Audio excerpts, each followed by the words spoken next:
E aí, pessoal, aqui Vinícius Santiago novamente no nosso curso Vinho para Iniciantes. Hoje nós temos a quarta aula que vai ser sobre vinho branco. A gente já falou sobre a uva, sobre a fermentação alcoólica, sobre os diferentes estilos de vinho.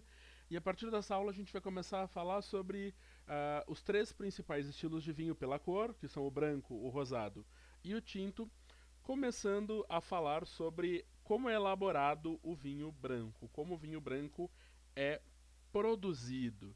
Então, vamos lá.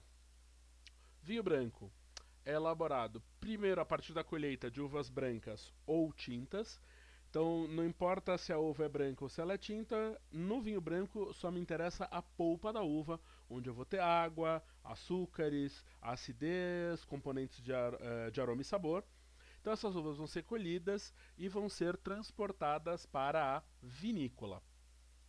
Na vinícola, elas vão ser esmagadas ou prensadas diretamente, esmagadas e prensadas. E por que eu faço essa prensagem logo no início do processo? Para que eu não tenha contato da película, no caso da uva tinta, com o suco da uva e não tenha extração de cor. A gente tem mais uma substância na película que é o tanino, e a gente vai falar isso na sétima aula desse curso, especificamente sobre os taninos.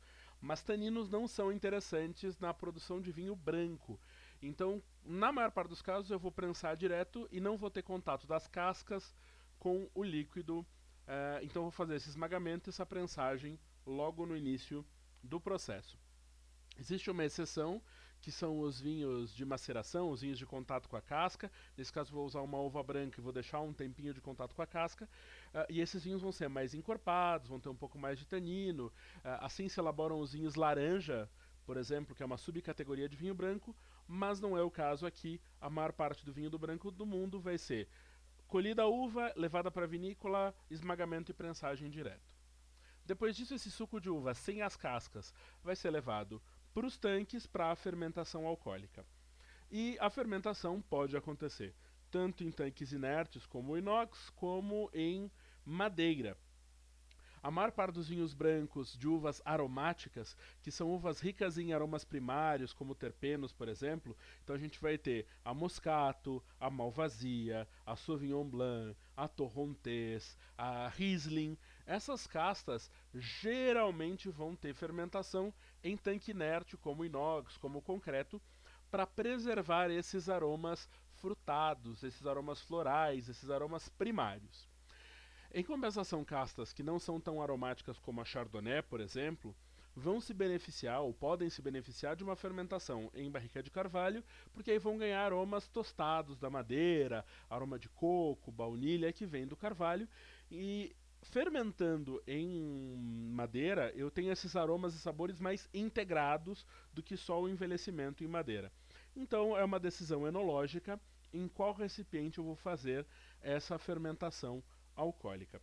Terminando a fermentação alcoólica, eu tenho o vinho pronto, e aqui a gente está falando de vinho tranquilo, sem gás carbônico. Então, terminando a fermentação, eu vou para a etapa de uh, envelhecimento ou amadurecimento do vinho, e esse vinho pode envelhecer, amadurecer em recipiente inerte ou em tonel de madeira, de carvalho. E também essa decisão, quem vai tomar é o enólogo, dependendo do estilo de vinho que ele quer elaborar. Então, vinhos aromáticos, mais leves, mais jovens, mais frutados, em tanques inertes de amadurecimento. Vinhos mais potentes, mais encorpados, de uvas não aromáticas, vão se beneficiar de um amadurecimento em contato com a madeira, em contato com o carvalho. Depois do amadurecimento, a gente vai ter a estabilização em vase. Na maior parte dos casos, o consumidor espera que o vinho branco seja límpido, brilhante, o mais transparente possível. Então é normal que esse vinho branco seja filtrado, que se use alguma substância para filtrar, para tirar as partículas, para que ele não fique turvo na garrafa depois.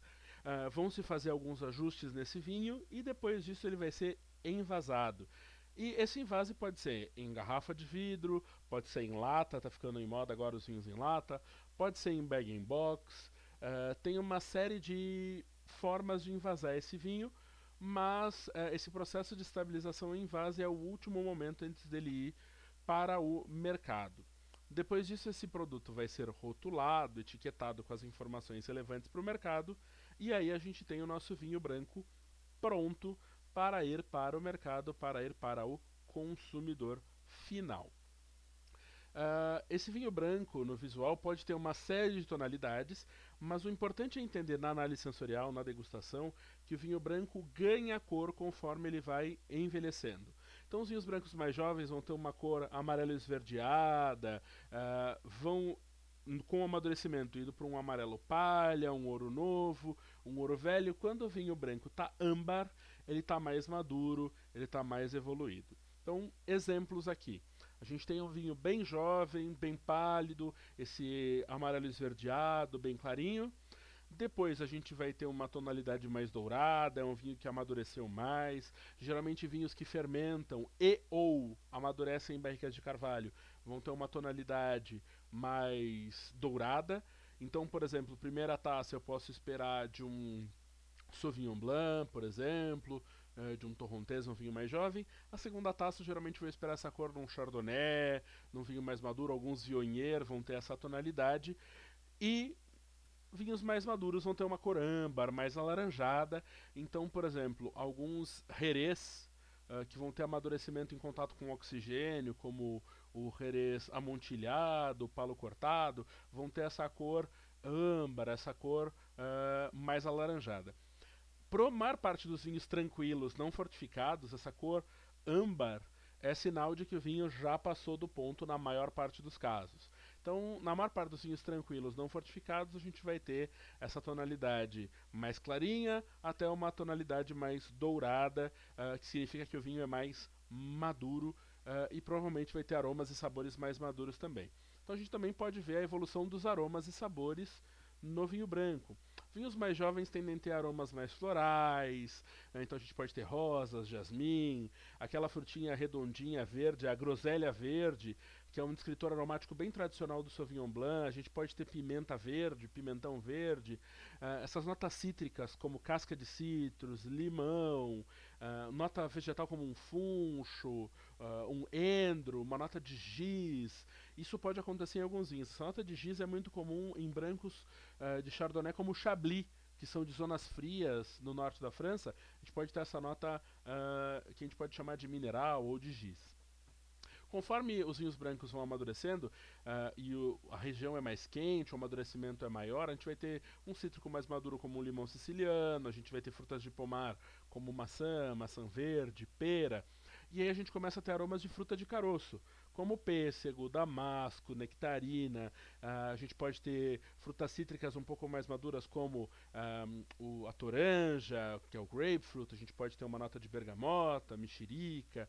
Essas notas de grapefruit, bergamota, a gente encontra bastante em Viognier, que é mais madura, essa fruta de caroço também.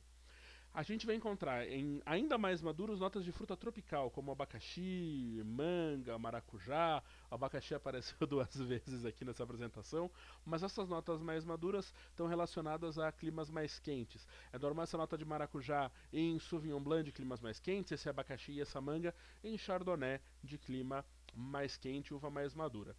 Aí a gente tem as notas da passagem por carvalho e algumas técnicas de vinificação. Nota de coco, baunilha, tem a ver com passagem do vinho por madeira de carvalho. A gente tem a manteiga, que tem a ver com a conversão malolática, que a gente vai falar num outro momento, mas vai dar essa nota de manteiga, creme, nata para alguns vinhos. A gente pode ter nota de especiarias com passagem por madeira, como noz moscada.